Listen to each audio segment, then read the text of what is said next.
ያንን ታሳቢ ማድረግ እኛም እስከ 30% የሚደርስ ዲስካውንት ወይም ቅናሽ አድርገን ደንበኞቻችን እየጠበቅን ነው። እዚህ አፓርትመንት ላይ የሚገዙ የፓርኪንግ ደንበኞቻችን የፓርኪንግ ችግር የለባቸውም።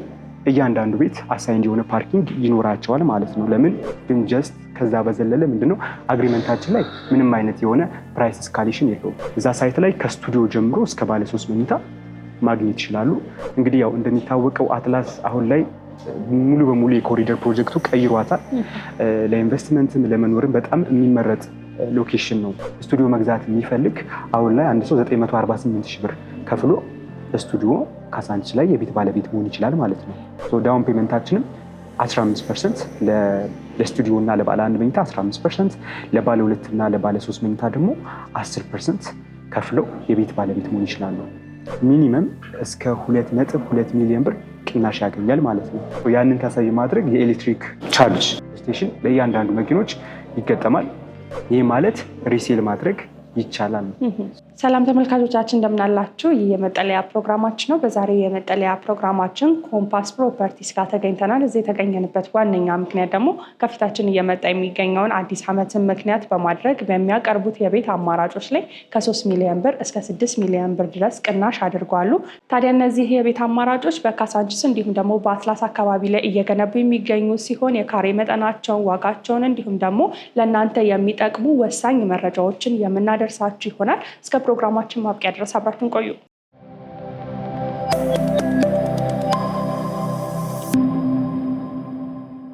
ሰላም እንደምን አለ? እንደምን አለች? እግዚአብሔር ይመስገን። ዛሬ እንግዲህ ኮምፓስ ሪል ስቴት ጋር የተገኘ ነው። ለበዓል ትልቅ ዲስካውንት እንዳደረጋችሁ ሰምተን ነው። ከዛ በተጨማሪም ደግሞ አዲስ ሳይት ላውንች እንዳደረጋችሁ ሰምተን ነው እና ስላሉት አጠቃላይ ነገሮች ከማንሳታችን በፊት እስቲ ከአንተ ጋር እንተዋወቅ። ስምህንና የስራ ድርሻ። እንኳን ደህና መጣችሁ። በረከት እባላለሁ። በኮምፓስ ፕሮፐርቲ የሽያጭ ሪፕሬዘንታቲቭ ነኝ። ያው እንደሰማችሁት ድርጅታችን ኮምፓስ ፕሮፐርቲ ለአዲስ ዓመት ከፊታችን ላለው አዲስ ዓመትን በማስመልከት ትልቅ ቅናሽ አድርጎ ለቤት ፈላጊዎች አዳዲስ ሳይቶችን ይዞ መጥቷል። በጣም ጥሩ። እንግዲህ ያው ስለ አዲሱ ሳይቱ ስለ ዲስካውንቱ ከማንሳታችን በፊት ኮምፓስ ማን ነው የሚለው ጥያቄ የሚቀድም ይመስለኛል እና ኮምፓስ ማን ነው? ምን አይነት ስራዎችን የሰራ ድርጅት ነው? እንዲሁም ደግሞ አሁን ላይ ምን ላይ ይገኛል? በሪል ስቴቱ ዘርፍስ ደግሞ ያስረከባቸውም ወይም ደግሞ በስራ ላይ ያሉ ሳይቶች አሉት ወይ የሚለውን በተወሰነ መልኩ እስቲ እናንሳ። እሺ፣ በጣም ጥሩ። ኮምፓስ ፕሮፐርቲ ማለት በቀድሞ ስሙ ያስሚን ጀማል ኮንስትራክሽን፣ አሁን ላይ ደግሞ ወደ ኮምፓስ ኮንስትራክሽን ተቀይሮ በኮንስትራክሽኑ ዘርፍ ላይ ኦልሞስት ለ16 ዓመታት የቆየ ካምፓኒ ነው። እንግዲህ በዚህ በ15 እና 16 ዓመታት ውስጥ በኮንስትራክሽን ዘርፉ ከብዙ የሪል ስቴት ድርጅቶች ጀርባ ሲሰራ የመጣ ካምፓኒ ነው።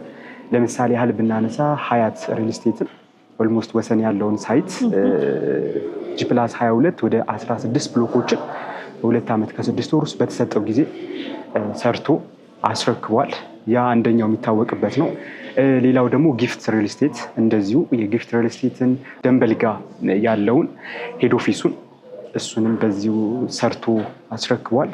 እንዲሁም ደግሞ አትላስ የሚገኘውን ሳይት ሰርቶ አስረክቧል።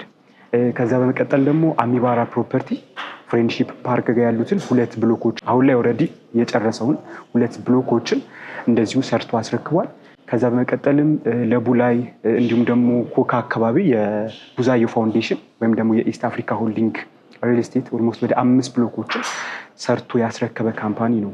ይህ ጀስት በሪል ስቴቱ ሰውም ስለሚያውቃቸው እነዚህን ካምፓኒዎች ያነሳውልሽ ማለት ነው እንጂ ከዛ በተረፈም ብዙ የግል ድርጅቶችን ኮንስትራክሽን ቢልዲንጎችን ሲሰራ የቆየ እየሰራ የመጣ ካምፓኒ ነው ኮምፓስ ፕሮፐርቲ ወይም ኮምፓስ ኮንስትራክሽን ማለት ነው። አሁን ላይ ደግሞ ወደ ራሱ ኦልሞስት ከገባ የራሱን ሪል ስቴት ማልማት ከጀመረ ኦልሞስት 3-4 ዓመታት አስቆጥሯል። በእነዚህ 3-4 ዓመታት ውስጥ ደግሞ 2 ሳይቶችን ለደንበኞች በገባላቸው ጊዜ አስቀድሞ አጠናቆ ዴሊቨር አድርጓል። አንደኛው ቄራ ታክሲ የሚያዣው ጋር ጂ+6 በፍሎር 2 ቤት ያለው ቢልዲንግ ሰርቶ አስረክቧል። ሁለተኛው ደግሞ መስቀል ፍላወር አደባባይ ጋር ጂ+14 በፍሎር 3 ቤት ያለው እንደዚሁ አጠናቆ አስረክቧል ማለት ነው። መስራት ለሌሎች ድርጅቶች መስራት ብቻ ሳይሆን የራሱንም በዚህ ወደ ሪል ስቴት ዘርፉ ተሰማርቶ ላይሰንስ አውጥቶ ኦልሬዲ እነዚህ 2 ፕሮጀክቶች በ3 እና 4 ዓመታት ውስጥ ዴሊቨር አድርጓል ማለት ነው። አሁን ላይ ደግሞ ሞር እናንተም ሰምታችሁ የመጣችሁበት ዋናው በቅርብ ላውንች ያደረግናቸው 2 ሳይቶች አሉ። አንደኛው ካሳንቺስ ኡራኤል ፊት ለፊት ኦልሞስት የቤዝመንት ስራውን አጠናቀን አሁን ኦልሬዲ የፈርስት ፍሎር ላይ የደረሰ ሳይት አለን። ሁለተኛው ደግሞ ቦሌ ማዶ ሆቴል ጀርባ G+15 በ2 ዓመት የሚጠናቀቅ ሙሉ በሙሉ ሬዚደንሻል የሆነ ፕሮጀክት ላውንች አድርገናል ማለት ነው። በጣም ጥሩ። እንግዲህ ዛሬ ስለተገናኘንበት ጉዳይ እንግባና ያው 2 ሳይት ላውንች እንዳደረጋችሁ ሰምተናል። እስቲ ስለ 2ቱ ሳይት ያለውን መረጃ ጠቅላላ አድርገህ ስጠኝ። የአትላሱንም እንዲሁም ደግሞ ካሳንቺስ አካባቢ የሚገኘው ሳይታችሁ G+ ስንት ነው? የህንፃው ይዘት ምን ይመስላል? በፍሎር ስንት አባወራን የሚይዘው የሚለውን ጠቅላላ አድርገህ አብራራልኝ። በጣም ጥሩ። እንደነገርኩሽ አዳዲስ ያወጣናቸው ሳይቶች አንደኛው ካሳንቺስ ኡራኤል ፊት ለፊት ነው። ሁለተኛው ደግሞ ቦሌ አትላስ ማዶ ሆቴል ጀርባ ነው የሚገኙት እና ሁለቱም እንግዲህ ስትራቴጂክ የሆኑ ሎኬሽኖች ናቸው። ለመኖርም ለኢንቨስትመንትም የሚመረጡ ቦታዎች ላይ ናቸው እየገነባን የምንገኘው ማለት ነው። ከካሳንቺሱ ጀምርልሽ። የካሳንቺሱ ኦልሬዲ G+19 ነው የምንገነባው። ከመሬት በታች 5 ቤዝመንት አለው ለመኪና ማቆሚያ። ኦልሬዲ የ5 ቤዝመንቱ ተጠናቁ አሁን ኦልሬዲ ወደ 1ኛ ፍሎር ላይ ደርሷል። ከግራውንድ ጀምሮ እስከ 5ኛ ፍሎር ድረስ ለሱቅ ነው የሚሆነው። ሚክስድ ዩዝድ አፓርትመንት ነው፣ ለሱቅ ነው የሚሆነው። ከ6ኛ እስከ 8ኛ ደግሞ የካምፓኒው የድርጅቱ የኮምፓስ ፕሮፐርቲ የሄድ ኦፊስ ይሆናል ማለት ነው። ኦልሞስት ከ3 ወር ከ4 ወር በኋላ አሁን የምታዩት ኦፊስ ወደዛ ይቀየራል። ቤቶቹ የሚጀምሩት ከ9ኛ ፍሎር እስከ 19ኛ ፍሎር ደግሞ ሙሉ በሙሉ ቤቶች ናቸው የሚሆኑት። በፍሎር ኦልሞስት ወደ 8 ቤቶች ይኖሩናል እዛ ካሳንቺስ ሳይት ላይ ማለት ነው። እዛ ሳይት ላይ ከስቱዲዮ ጀምሮ እስከ ባለ 3 መኝታ ማግኘት ይችላሉ። ስቱዲዮ 55 ካሬ አለን። ባለ 1 መኝታ 80 ካሬ፣ ባለ 2 መኝታ 125 ካሬ፣ ባለ 3 መኝታ ደግሞ 156 ካሬ አማራጮችን ደንበኞቻችን ማግኘት ይችላሉ። የካሳንቺሱ ላይ ይህንን ይመስላል። ወደ አትላሱ ደግሞ ስንመጣ አትላስ ምናልባት ማዶ ሆቴልን ካወቅሽው በቃ ከማዶ ሆቴል ኦልሞስት 50 ሜትር ነው ገባ የሚለው ከማዶ ሆቴል ጀርባ ማለት ነው። እንግዲህ ያው እንደሚታወቀው አትላስ አሁን ላይ ሙሉ በሙሉ የኮሪደር ፕሮጀክቱ ቀይሯታል። ለኢንቨስትመንትም ለመኖርም በጣም የሚመረጥ ሎኬሽን ነው እና እዛም ሎኬሽን ላይ አሁን ላውንች የምናደርገው ሳይታችን ኦልሬዲ ላውንች አድርገናል። እዛም ሳይት ላይ እዛ ሳይት ላይ ያለን G+15 ነው የምንገነባው። ሙሉ በሙሉ መኖሪያ ብቻ ነው። እንደዚህ እንደ ካሳንቺሱ ሚክስድ ዩዝድ አይደለም። ይሄ ራሱ አንድም ተመራጭ ያደርገዋል እዛ ላይ ኢንቨስት ለሚያደርጉ ደንበኞቻችን ማለት ነው። እሱም በተመሳሳይ ከመሬት በታች 2 ቤዝመንት አለው። እንዲሁም ደግሞ ፈርስት ፍሎር እና ሰከንድ ፍሎር ለፓርኪንግ ነው ማለት ነው። እዚህ አፓርትመንት ላይ የሚገዙ የፓርኪንግ ደንበኞቻችን የፓርኪንግ ችግር የለባቸውም። እያንዳንዱ ቤት አሳይንድ የሆነ ፓርኪንግ ይኖራቸዋል ማለት ነው። ለምን? በቂ የሆነ የፓርኪንግ ቦታ ስላለን። እዚህ ፕሮጀክት ላይ 2 ዊንግ ነው የሚኖረው። ዲዛይኑን እንደምትመለከቱት ኤል ሼፕ ነው። በአንደኛው ሳይድ ኦልሞስት ወደ 6 ቤት አለ፣ በአንደኛው ሳይድ ኦልሞስት ወደ 5 ቤቶች አሉ ማለት ነው። ከባለ 1 ጀምሮ እስከ ባለ 3 መኝታ አማራጭ ማግኘት ይቻላል። ባለ 1 መኝታ 80 ካሬ አለን፣ እንዲሁም 85 ካሬ ሰፋ ደግሞ አድርጎ ባለ 1ዱን ገዝቶ ባለ 2 ማድረግ ለሚፈልግ ክላይንት 85 ካሬ ሪከመንድ እናደርጋለን። እንዲሁም ደግሞ ባለ 2 መኝታ ቤቶችን ማግኘት ይችላል። ባለ 2 በ110 በ115 እና በ125 ካሬ አማራጭ ባለ 2 መኝታ ማግኘት ይቻላል። እንዲሁም ደግሞ ባለ 3 መኝታ 2 ቤቶች አሉን 160 እና 165 ካሬ አማራጮች አሉን ማለት ነው። በአጠቃላይ ይህንን ይመስላል የሳይቶቻችን ፕሮዳክት። በጣም ጥሩ። ታዲያ እነዚህ ሳይት ላይ ምን ያህል ዋጋ ነው የሰጣችሁት? የቤቶችን አማራጮች ምን ይመስላሉ የሚለውን እያንዳንዱን ማለትም ደግሞ የአትላሱንና የካሳንቺሱን እየለየን የዋጋ መጠናቸውን ብናነሳ ደስ ይለኛል።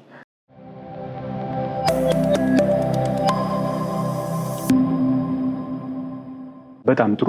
እንግዲህ ከካሳንቺስ ጀምረልሽ። ካሳንቺስ ላይ እንደነገርኩሽ ከስቱዲዮ ጀምሮ ነው ይዜን የመጣ ነው። ኖርማል ፕራይሳችን ካሳንቺስ ላይ ከ115,000 ብር ጀምሮ በካሬ ማግኘት ይችላሉ ደንበኞቻችን። ለምሳሌ ስቱዲዮን ብናነሳ በ115,000 ብር ቶታል ፕራይሱ 6,300,000 ብር ነው አጠቃላይ። ይሄ ማለት በ2 ዓመት የሚከፈል ማለት ነው። ስቱዲዮ መግዛት የሚፈልግ አሁን ላይ አንድ ሰው 948,000 ብር ከፍሎ ስቱዲዮ ካሳንቺስ ላይ የቤት ባለቤት መሆን ይችላል ማለት ነው። ባለ 1 መኝታውን ደግሞ ስናየው ባለ 1 መኝታ 80 ካሬ ነው ያለ። 80 ካሬውን ኦልሞስት በ2 ዓመት ከፍሎ ለሚጨርስ 9,200,000 ብር ነው። ይሄ በ2 ዓመት ተከፍሎ የሚጠናቀቅ ፕራይስ ነው። ዳውን ፔመንት ከፍሎ ደግሞ ቀስ እያለ ለሚከፍል 1,300,000 ብር ከፍሎ ባለ አንድ መኝታ ካሳንቺስ ወይም ኡራኤል ፊት ለፊት የቤት ባለቤት መሆን ይችላል ማለት ነው።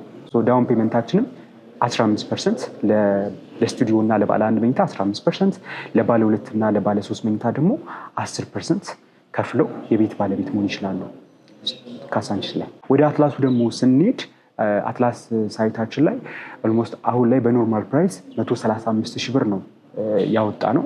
እዛም ላይ እንደነገርኩሽ ከባለ አንድ ጀምሮ እስከ ባለ 3 መኝታ አለን። ለምሳሌ ባለ አንድ እና ባለ ሁለቱን ብናነሳ ባለ አንድ መኝታ 80 ካሬ አለን። ኦልሞስት 80 ካሬውን በ10,800,000 ብር። ይህ ማለት ጀስት በ2 ዓመት ከፍሎ ለሚያጠናቅቅ ነው። የ10,800,000 ብር 15% ማለትም 1,600,000 ብር ከፍለው ከቦሌ አትላስ ላይ የቤት ባለቤት መሆን ይችላሉ፣ ባለ አንድ መኝታ ማለት ነው። ቀሪውን ደግሞ በ2 ዓመት በግንባታው ሂደት ይከፍላሉ።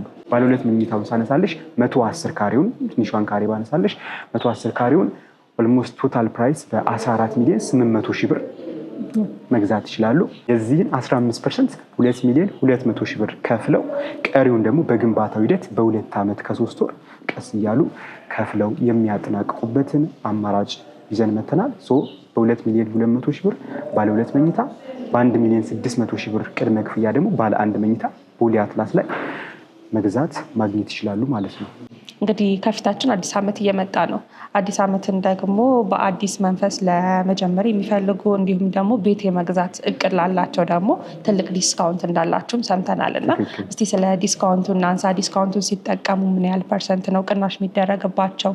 እንዲሁም ደግሞ በብር መጠን ደግሞ ማንሳት ብንችል ደግሞ በብር መጠንም ብናስረዳቸው ደስ ይለኛል። እሺ፣ ያው ትክክል። ያው እንደሰማችሁት ከፊታችን አዲስ ዓመት እየመጣ ነው። በአዲስ ዓመት ደግሞ ብዙዎች ቤት መግዛት ይፈልጋሉ። ያንን ታሳቢ ማድረግ እኛም እስከ 30% የሚደርስ ዲስካውንት ወይም ቅናሽ አድርገን ደንበኞቻችን እየጠበቅን ነው። ይህ 30% ይሄ ማለት ሁለቱም ሳይቶቻችን ላይ የካሳንቺስ ላይም የአትላስ ላይ ማለት ነው። ለምሳሌ አሁን የካሳንቺሱን ስቱዲዮን ባነሳልሽ ቅድም በዳውን ፔመንት ለሚገዛ 6,300,000 ብር አላልኩሽም? አሁን ላይ ግን ምናልባት አንድ ደንበኛ የካሳንቺሱን ስቱዲዮ መግዛት ፈልጎ 100% ቢከፍል ሚኒመም እስከ 2.2 ሚሊዮን ብር ቅናሽ ያገኛል ማለት ነው። ይህ ማለት 6,300,000 የነበረው ስቱዲዮ ቶታል ፕራይሱ ወደ 4,400,000 ብር አካባቢ ይወርዳል ማለት ነው። ይህ ጀስት 100% ሲከፍል ነው። 50% ደግሞ ለሚከፍል እስከ 15%፣ እንዲሁም ደግሞ 25% ለሚከፍል ደግሞ እስከ 7.5% እስከ መስከረም 20 ድረስ ስለሚቆይ ቅናሹ እስከዛ ድረስ መጠቀም ይችላሉ ማለት ነው። ይሄ የካሳንቺሱ ነው። ወደ አትላሱ ደግሞ ስመጣልሽ ተመሳሳይ ነው። ግን ባለ አንድ መኝታ ለምሳሌ አትላስ ላይ ቅድም እንደነገርኩሽ ፉል ለሚከፍል በዳውን ፔመንት ለሚከፍል 10,800,000 ብር ነው። ግን አሁን መጥቶ እዚህ ባለ አንድ መኝታው እኔ 100% ከፍላለሁ የሚል ክላይንት ከመጣ ሚኒመም ከባለ አንድ መኝታው ላይ 3,300,000 ብር ቅናሽ ያገኛል ማለት ነው። ይህ ማለት 10,800,000 ብር የነበረው ቶታል ፕራይስ ወደ 7.5 ሚሊዮን ብር ይወርዳል ማለት ነው። አስቢው፣ ቦሌ ላይ ባለ አንድ መኝታ ለዛውም አትላስ ላይ በ7.5 ሚሊዮን ብር ፉል የሚከፍል ክላይንት ከመጣ ማግኘት ይችላል ማለት ነው። ይህ 100% ለሚከፍል ነው።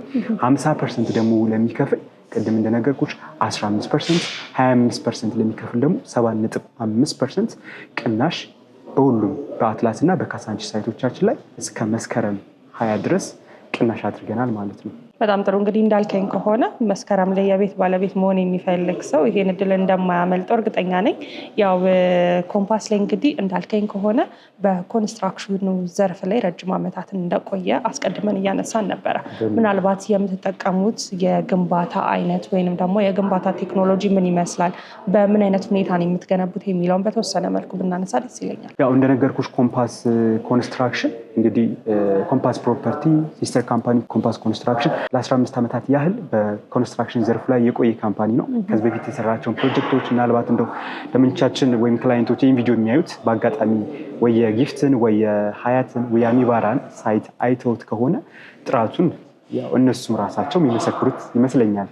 ቢኮዝ 15 ዓመታት የሌላን ድርጅት ኮንስትራክሽን በከፍተኛ ጥራትና ፍጥነት ሲገነባ የቆየ ካምፓኒ የራሱ ላይ ሲመጣ ደግሞ ምን ያህል ዋጋ ቫሊዩ ሰጥቶት እንደሚሰራ ግልጽ ነው። ግን ለመግለጽ ያህል አሁን ላይ እንግዲህ ዘመኑን ያመጣውን ቴክኖሎጂ በመጠቀም ነው የሚገነባው። ያ ምንድነው? ፖስቴሽን ቴክኖሎጂ እንጠቀማለን። ይህ ምን ያደርጋል? አንደኛ ለግንባታ ጥራት ነው። ሁለተኛ ደግሞ ለግንባታ ፍጥነቱ ነው። በ2 ዓመት ከ3 ወር ስንል ጀስት በተለመደው የኮንስትራክሽን ሲስተም ሳይሆን ቴክኖሎጂዎችን በመጠቀም ነው ባልነው ጊዜ ውስጥ አጠናቀን ለማስረከብ የምንሰራው ማለት ነው። ስለዚህ ቤቶቻችንም እንግዲህ ከዚህ ቀደም ያስረከብናቸው ለደንበኞቻችን ማየት እንችላለን። መስቀል ፍላወሩን እንዲሁም ደግሞ የቄራውን ሲመጡ በአይን ማየት የሚቻል ስለሆነ ያንን አይቶ ጥራቱን መፍረድ ይቻላል ማለት ነው። በጣም ጥሩ። እንግዲህ 2 ሳይቶችን ላውንች አድርጋችሁ ነው የተገናኘ ነው። እሱ ላይ ታዲያ ሰዎች ሲገዙ ምን አይነት አሚኒቲዎችን ማግኘት ይችላሉ? የአትላሱ ላይም እንዲሁም ደግሞ የካሳንቺሱ ላይ ምን አይነት ኮመን የሆነ ፋሲሊቲዎች አሉት ማለት እንችላለን?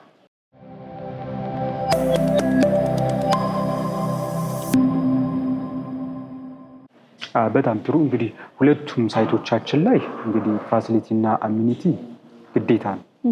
ስለዚህ ያንን ግዴታችን ለመወጣት ጀስት ለማንሳት ያህል የካሳንቺሱ ላይ ኦልሞስት ወደ 3 ሊፍቶች አሉት። ከዛ በመቀጠል የከርሰ ምድር ውሃ 20ኛው ላይ ደግሞ ቴራስ፣ ባካፕ ጀነሬተር፣ ሲሲቲቪ ካሜራ እንዲሁም ደግሞ ለፕሮግራም የሚሆን አዳራሽ ይኖረዋል ማለት ነው። ይህ የካሳንቺሱ ሳይት ላይ። የአትላሱ ሳይት ላይ ደግሞ ስንመጣ ቅድም እንደነገርኩሽ ጀስት ሙሉ በሙሉ ሬዚደንሻል መኖሪያ ስለሆነ እዛ ላይ የሚገዙ ሰዎች ለኢንቨስትመንት ሊገዙ ይችላሉ፣ ራሳቸው ሊኖሩበት ሊገዙ ይችላሉ። እዛ ላይ ሲኖሩ ደግሞ ጀስት ቤቱን ብቻ ሳይሆኑ አሚኒቲውን ጭምር ነው የሚገዙት። ያንን ታሳቢ ማድረግ እዛ ላይ በቂ የሆነ ፓርኪንግ አዘጋጅተናል። ያ ማለት ከታች 2 ቤዝመንት ፓርኪንግ አለው ፕላስ ፈርስት ፍሎሩ እና ሰከንድ ፍሎሩ ለፓርኪንግ ነው። እዛ መኪና ለሚያውቁም ሰዎች ራሱ አሁን ያው ዘመኑ ያመጣውን የኤሌክትሪክ መኪኖች ነው አብዛኞቹ የሚጠቀሙት። ያንን ታሳቢ ማድረግ የኤሌክትሪክ ቻርጅ ስቴሽን ለእያንዳንዱ መኪኖች ይገጠማል። እንዲሁም የከርሰ ምድር ውሃ አለው። ግራውንድ ፍሎር ላይ ደግሞ ሪሴፕሽን ፕላስ ሬስቶራንት ይኖረዋል ማለት ነው። ይሄ ምንድነው እዛ እዛ አካባቢ ላይ የሚኖሩት የውጭ ዜጎች ናቸው። የውጭ ዜጎች ደግሞ ቅርባቸው ሁሉም ነገር በቅርባቸው ቢያገኙ ደስ ይላቸዋል፣ ሲሆንም ይመረጣል። ያንን ታሳቢ ማድረግ ነው እዛ ጋር ሚኒ ማርኬት እና ሬስቶራንት ግራውንድ ፍሎር ላይ ያደረግነው ማለት ነው። ከዛ ባሻገር የከርሰ ምድር ውሃ አለው፣ 3 ሊፍት አለው። 16ኛ ፍሎር ላይ ደግሞ ሰፊ የሆነ ለሀዘንም ለፕሮግራምም የሚጠቀሙበት ቴራስ ይኖረዋል ማለት ነው። ከዚህ በዘለለም ብዙ አሜኒቲዎች አሉት። እንግዲህ ያው ስዊሚንግ ፑል፣ ስፓ የለው። ስለዚህ እነዚህ አሁን ያልኩሽን አሜኒቲዎች እንዳለ አሟልተን በ2 ዓመት ከ3 ወር ውስጥ እናስረክባቸዋለን ማለት ነው። በጣም ጥሩ። እንግዲህ አሁን ላይ ብዙ የቤት አልሚ ሀገራችን ላይ በስቷል ማለት እንችላለን። የትረስት ኢሹም አብሮ ይነሳል። ሰው እናንተ ጋር ታዲያ ኢንቨስት እንዲያደርግ ምን አይነት መተማመኛ ወይንም ደግሞ ኮምፓስን አምነዋለሁ በ2 ዓመት ከ3 ወር ውስጥ ቤቴን ያስረክበኛል የሚልበት ምን አይነት እጁ ላይ የምታስጨብጡት ነገር ይኖራል? የትረስት ኢሹ ጉዳይ ሪል ስቴት ላይ ምንም ጥያቄ የለውም። ብዙ ሰዎች ኢንቨስት ከማድረጋቸው በፊት የሚያነሱ ጥያቄ ነው። ቢኮዝ ማርኬቱ ሰፊ ነው። ከዚህ በፊት ብዙ ሀፕን ያደረጉ ነገሮች አሉ። ያንን ታሳቢ በማድረግ እኛ ወደዚህ ዘርፍ ስንገባ እንድም ያንን ለመቅረፍ ነው። ከምን ካለን ኤክስፒሪያንስ አንጻር የኮንስትራክሽን የግንባታ ልምድ ይዘን ወደዚህ የገባ ነው እና ጀስት ያንን ታሳቢ በማድረግ እኛ አሁን ኢንቨስት እኛ ጋር ቢያደርጉ በ2 ዓመት ከ3 ወር ውስጥ እናስረክባቸዋለን። በምን ማረጋገጫ? አንደኛ አግሪመንታችን ነው። አግሪመንታችን ላይ 2 ዓመት ከ3 ወር ወይም ደግሞ 27 ወር ነው የሚለው። በዛ ጊዜ ውስጥ ባናስረክብ ያው ሁሉም ሪል ስቴቶች ይሉታል፣ ፔናልቲ ቅጣት ይኖረዋል፣ መንዝል የሚከፈል ማለት ነው። እሱ ብቻ ለክላይንቶች ዋስትና አይሆንም። ግን ጀስት ከዛ በዘለለ ምንድነው አግሪመንታችን ላይ ምንም አይነት የሆነ ፕራይስ እስካሌሽን የለውም። ይህ ፕራይስ እስካሌሽን ራሱ አለመኖሩ ካምፓኒው ላይ የሚፈጥርበት ኢኮኖሚካሊ ፋይናንሻሊ ጫና አለበት። ያንን ጫና የዛ ጫና ውስጥ ላለመግባት ካምፓኒው ለራሱ ሲል ኦንታይም የማስረከብ ግዴታ ውስጥ ይገባል ማለት ነው። ይህ ፕራይስ እስካሌሽኑ በራሱ እዛ ሲስተም ውስጥ ኦንታይም እንዲያስረክብ ያስገድደዋል ማለት ነው። ስለዚህ አግሪመንታችን ላይ ባለው ውል፣ ሁለተኛ ኮንስትራክሽን ላይ በቆየንበት የኤክስፒሪየንስ ወይም ደግሞ የቆይታ ጊዜ እኛን ሊያምኑ አምነው ኢንቨስት ቢያደርጉ 100% ተጠቃሚ ይሆናሉ። እንግዲህ ሰዎች ቤቶችን ሲገዙ የተለያዩ ነገሮችን ኮንሲደር አድርገው እንደሚገዙ ገምታለሁ። ያው ከሎኬሽን አንጻር፣ ከፕራይስ አንጻር እንዲሁም ከተለያዩ ነገሮች አንጻር አወዳድረው ነው የሚገዙት እና ያው ሎኬሽን ስናነሳ ደግሞ እናንተ ካሳንቹስ እንዲሁም ደግሞ ቦሌ አትላስ አካባቢ ነው ቤቶችን ይዛቸው የመጣችሁት። ምናልባት ስለ ሎኬሽን ቫሊዩ እንዲሁም ደግሞ ሬንታል ቫሊዩን አንድ ላይ አያይዘ ብታነሳልኝ ደስ ይለኛል። የሁለቱንም ሳይቶቻችሁ። ቤት ገዢዎች ሲገዙ ለሁለት ነገር ነው። አንድም ለኢንቨስትመንት ነው፣ አንድም ለመኖር ነው። ያው ለኢንቨስትመንትም ለመኖርም ሰው የሚገዛ ዞሮ ዞሮ የሆነ ታይም ላይ ወደ ኢንቨስትመንት መቀየሩ አይቀርም። አሁን ላይ ደግሞ ለኢንቨስትመንት የሚገዛ ሰው ደግሞ እነዚህ ሁለቱ ላይ ኢንቨስት ቢያደርግ የሚያገኛቸው ነገሮች ብዙ ነገሮች አሉ። ለምሳሌ ከሎኬሽን አንጻር እንግዲህ ሎኬሽኖቻችን እንደነገርኩሽ ቤስት ወይም ደግሞ ስትራቴጂክ የሚባሉ ሎኬሽን ናቸው ለኢንቨስትመንት። ካሳንቺስ ላይ አንድ ሰው ስቱዲዮ ለኢንቨስትመንት ብሎ ስቱዲዮ ቢገዛ መጀመሪያው የሚያገኘው ጥቅም እንግዲህ አሁን ባለው ኢኮኖሚካሊ ኢንፍሌሽኑ የሚታወቅ ነው። መሽቶ በነጋ ቁጥር ነገሮች ሁሉ እየተለወጡ ዋጋ እየጨመረ ነው የሚገኘው እና ሰው እጁ ላይ 5 ሚሊዮን ብር ይዞ ስቱዲዮ ኢንቨስት ቢያደርግበት ይህ ስቱዲዮ የዛሬ 2 ዓመት ምን ያህል % አፕሪሼት ያደርጋል? ከዛ አንጻር አስቦ መግዛት ለሚፈልጉ ይህን ማሰብ ይችላሉ። ይህን ጥቅም ያገኛሉ። ምን አፕሪሼት። ሁለተኛ ደግሞ ቢያከራዩት ከ2 ዓመት በኋላ ተረክበው ቢያከራዩት ሚኒመም እዛ አካባቢ ላይ ካሳንቺስ ሮያል አካባቢ ላይ ሚኒመም ባለ 1 መኝታ ሚኒመም ነው ያልኩሽ። እንግዲህ አሁን ባለው ፕራይስ ሚኒመም 70 ሺህ ብር ይከራያል። ሚኒመም ማለት ነው። የዛሬ 2 ዓመት ደግሞ ምን ያህል ሊሆን ይችላል የሚለውን ስናይ አቬሬጅ አሁን ያለውንም ማንሳት መውሰድ እንችላለን። ቢያከራዩትም መልሰው ቢሸጡትም ካሳንቺስ ላይ በደንብ ያተርፉበታል። ሁለተኛ ገንዘባቸውን ከኢንፍሌሽን ይከላከሉበታል። ወደ አትላስ ደግሞ ስመጣለሽ ቅድም ነግሬሻለሁ፣ ስትራቴጂክ ሎኬሽን። ሁለተኛ ደግሞ ከኮሪደሩ ፕሮጀክት በኋላ በጣም ተቀይሯል። ከዛ በፊት እንኳን የውጭ ዜጎች ዲያስፖራዎች ለመኖር የሚመርጡት ከውጭ ሲመጡ ለማረፍ የሚመርጡት ቦታ ነው። አሁን ደግሞ በደንብ ተመራጭ ሆኗል ማለት ነው። ከዛ አንጻር እዚህ ላይ ኢንቨስት የሚያደርጉ ሰዎች አንደኛ ሚኒመም ይህንን ራሴ እጄ ያረጋገጡት ነገር ነው። ከአጠገባችን ኤዲተር የሚባል አፓርትመንት አለ፣ የኖህ ነው። እዚህ አፓርትመንት ላይ ሚኒመም ባለ 2 መኝታ $2,500 ነው የሚከራየው። $2,500 2 ቤድሩም ማለት ነው። ይህንን ክላይንቶች ሄደው ራሳቸው ቼክ ማድረግ ይችላሉ። ባለ 3 መኝታ ደግሞ $3,000 ነው የሚከራየው። ይህን ስናይ እዚህ አካባቢ ላይ ያለው የሬንታል ቫሊዩ ምን ያህል እንደሆነ ኢማጂን። አሁን ባለው ከረንት ሲቹዌሽን ነው። ከ2 ዓመት በኋላ ቤቱን ሲረከቡት ደግሞ አከራይቼ እኔ መንዝሊ ኢንካም ማግኘት እፈልጋለሁ የሚል ሰው እንግዲህ ከ2 ዓመት በኋላ ሂሳቡን ሲሰራው ከዛ አፕሪሼት እየጨመረ ስለሚሄድ ማለት ነው። ይሄ አድቫንቴጅ አለው ሬንታል። ሁለተኛ ደግሞ መልሼ ልሽጠው ቢል ይሄ አፕሪሼት ማለት ነው። ቤቱ አሁን ባለበት የግንባታ ሁኔታ 10% 20% ከፍሎ ገዝቶ በዚህ በገዛበት ከ3 ከ4 ወር በኋላ ቤቱ ሳይጠናቀቅ ሳይሸጠው ካምፓኒው ራሱ በየጊዜው ዋጋ አፕዴት ያደርጋል። በዛ ሰዓት ተጠቃሚ ይሆናል ማለት ነው። ዋጋ ሲጨምር አሁን 10-20% ከፍሎ የገዛ ክላይንት የዛ ሰዓት ላይ ዋጋ ይጨምራል። በግንባታው ሂደት የቤቱም ዋጋ እየጨመረ ነው የሚሄደው ማለት ነው። ይህ ጥቅም አለው። በጣም ጥሩ። ምናልባት ከዚህ ጋር አያይዘህልኝ አንድ ጥያቄ ብትመልስልኝ ደስ ይለኛል። ምናልባት ሰዎች ያው በጊዜ ሂደት ሰውነንና የሚያጋጥመን ነገር አይታወቅም። እስከ መጨረሻው ድረስ መክፈል የማይችሉ ወይንም ደግሞ ከትንሽ ጊዜ በኋላ ደግሞ ቤቱን ራሱ መሸጥ የሚፈልጉ ሰዎች ይኖራሉ እና ምናልባት በግንባታ ላይ ያለ ቤቱን መሸጥ ይችላሉ ወይስ ከተጨረሰ በኋላ ነው የሚለውን ግልጽ አድርገን ብናልፍ ደስ ይለኛል።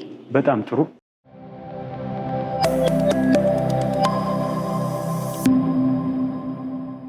ጥሩ ጥያቄ ነው ያነሳሽው ጥያቄ።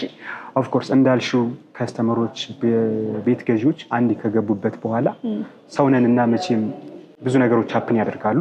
መሀል ላይ የሆነ ነገር አጋጥሞት ገንዘቡን ቢፈልግ ቤቱን መሸጥ ቢፈልግ ግንባታው እስኪጠናቀቅ መጠበቅ አይጠበቅበት። ይህንን ምልሽ ጀስት በቃል ደረጃ ሳይሆን አግሪመንቱ ላይ 100% ቃል በቃል የተቀመጠ ነገር ነው። ቤቱ በግንባታ ላይ እያለ አንድ ሰው መሸጥ ቢፈልግ ለሶስተኛ ወገን ሽጦ ብርን ይዞ መውጣት ይችላል ማለት ነው። ይህ ማለት ሪሴል ማድረግ ይቻላል ነው። ጀስት ኢንኬዝ የሆነ ነገር አጋጥሞት ብቻ ሳይሆን አሁን ኢንቨስተሮች አሉ እየገዙ ዘንድ በመሀል ቤቱ ሳያልቅ ከስተመር ይዘው መጥተው ለዛ ሰው አስተላልፈው ትርፋቸውን ይዘው የሚወጡ ማለት ነው። እንደዚህ አይነት ሲስተም ራሱ የሚጠቀሙ ኢንቨስተሮች ለነሱ 100% አመቺ ነው ማለት ነው። ይሄ 100% አግሪመንቱ ላይ የተቀመጠ ነገር ነው። ክላይንቶችን ሲመጡ የሚያገኙት የሚያነቡት ነገር ነው ማለት ነው። 100% ይቻላል። በጣም ጥሩ። እንግዲህ ያው ስለ ሳይቶቻችሁ ስላለው አጠቃላይ መረጃዎች ዲቴይል ኢንፎርሜሽኖችን በደንብ አድርሰናቸዋል ብዬ አስባለሁኝ። ታዲያ እነዚህን የቤት አማራጮች የሚፈልጉ ሰዎች እዚህ ሀገር ውስጥም ያሉ ሊሆኑ ይችላሉ፣ ውጭ ሀገራት ላይ ያሉ እንዴት ነው መግዛት የሚችሉት? ያ በጣም ጥሩ። እንግዲህ ሀገር ውስጥ ያሉ ያው በአካል ቢሮአችንን መጥተው አይተው ሳይቶቹ ምን ደረጃ ላይ ናቸው፣ እውነት በተባለው ደረጃ እየሄዱ ነው ወይ የሚሉትን ነገር በአይናቸው መጥተው አይተው አረጋግጠው መግዛት ይችላሉ። በውጭ ሀገሩ ያሉት ደግሞ ቤት ፈላጊዎች ኢትዮጵያውያን ዲያስፖራዎች ደግሞ መግዛት ቢፈልጉ ሁለት መንገድ አለ። አንደኛው እዚህ ህጋዊ የሆኑ ውክልና ያላቸው ቤተሰብ ካለ መጥተው በውክልናቸው በኩል መግዛት ይችላሉ። ግን ውክልና የሌላቸው ወይም ደግሞ በራሳቸው እዛ ሆነው መግዛት የሚፈልጉ ካሉ ደግሞ ባሉበት ቦታ ጀስት ያሉትን ኢንፎርሜሽኖች እንልክላቸዋለን በዋትሳፕ አግሪመንቱን በዲኤችኤል ልከን የሚጠበቅባቸውን ክፍያ ከፈጸሙ በኋላ አግሪመንቱን በዲኤችኤል ልከን መፈራረም መግዛት የሚችሉበትን አማራጮች አሉ ማለት ነው። በጣም ጥሩ። ስልክ ቁጥር ማስቀመጥ እንችላለን። ለሚፈልጉ ሰዎች ተጨማሪ መረጃ መጠየቅ ለሚፈልጉ ስልክ እናስቀምጥ። በጣም ጥሩ። በተጨማሪም ደግሞ ለበለጠ መረጃ እንዲሁም ደግሞ ሳይቱን ለማየት ኦፊስን መምጣት ለሚፈልጉ ከስር በምናስቀምጥላቸው ስልክ በቀጥታ እንዲሁም ደግሞ በዋትሳፕ በቴሌግራም ማግኘት ይችላሉ። እኛን ያገኙናል ማለት ነው። በጣም ጥሩ። እንግዲህ ጥሩ የሆነ ቆይታ ነበረን። ምናልባት በእኔ በኩል ያሉትን ጥያቄዎች ጨርሻለሁ። በአንተ በኩል ግን ያልተነሳ ወይም ደግሞ ማለት የምትፈልገው ነገር ካለ እድሉ ልስጥና እዚህ ጋር እናብቃ። በጣም ጥሩ። እንግዲህ ያላነሳነው ነገር የለም። ከሞላ ጎደል ሁሉንም አንስተናል ብዬ ተስፋ አደርጋለሁ። ያው ክላይንቶች ደግሞ ምናልባት ይህ አልተነሳም የሚሉት ካለ ደግሞ በመደወል በመምጣትም ማንሳት ይችላሉ።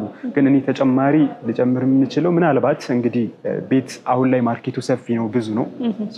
እንደ ቲፕም አንድ ሰው በተለይ ውጭ ያሉ ሰዎች ቤት ሲገዙ ከመግዛታቸው በፊት አትሊስት 3 ነገሮችን ቼክ ቢያደርጉ ባይነኝ። የመጀመሪያው ነገር ያው ጀስት ማስታወቂያው ብዙ ነው፣ በጣም ብዙ ነው፣ ይስባል ደግሞ ማስታወቂያው እና አንደኛው ሪል የሚነገረው ነገር እውነት ነው ወይ? ሁለተኛው ደግሞ ካምፓኒው ሪል ከዚህ በፊት የሰራቸው ፕሮጀክቶች የራሱ የካምፓኒው ነው ወይ? የራሱ በስሙ የተመዘገበ ነው ወይ? ምክንያቱም ብዙ ነገሮች ስላሉ ነው ቢሃይንድ ዘ ሲን ማለት ነው። እነዛ ነገሮች ቢያጣሩ። ሁለተኛ ደግሞ የሚገዙበትን ቦታ ሎኬሽን ቢመርጡ። ምክንያቱም አንዴ ነው ኢንቨስት የሚያደርጉት። አንዴ ኢንቨስት ታደርጊ ደግሞ ጀስት ኢንቨስት ያደረግሽው ነገር መልሶ ሊከፍልሽ መሆን መቻል አለበት። ኢንቨስት የምታደርጊበት ቦታ በደንብ ቢመርጡ ባይነኝ። እንግዲህ ከሞላ ጎደል ይህን ይመስላል። አመሰግናለሁ ስለመጣችሁ። እኔም በጣም አመሰግናለሁ ስለሰጠኝ ማብራሪያ። እኔም አመሰግናለሁ። መልካም ጊዜ ይሁንላችሁ። ክቡራትና ክቡራን ተመልካቾቻችን በዛሬው የመጠለያ ፕሮግራማችን ኮምፓስ ፕሮፐርቲስ ጋር ተገኝተን ለበዓል ያደረጉትን ቅናሽ እንዲሁም ደግሞ ቦሌ አትላስ ላይ እና ካሳንችስ ላይ ያሉት የቤት አማራጮች ሙሉ ክፍያቸው፣ ቅድመ ክፍያቸው፣ የካሬ አማራጮችን እና ሌሎች ተጨማሪ መረጃዎችን እያደረስናችሁ ቆይታ አድርገን ነበረ። ታዲያ እነዚህን የቤት አማራጮች የምትፈልጉ ተመልካቾቻችን ከስር በምናስቀምጠው ስልክ ቁጥር በመደወል ቤቶችን መግዛትና የራሳችሁ ማድረግ ትችላላችሁ። ስለነበረን ቆይታ እጅግ አድርገን እናመሰግናለን። ሰናይ ጊዜ ይሁንላችሁ።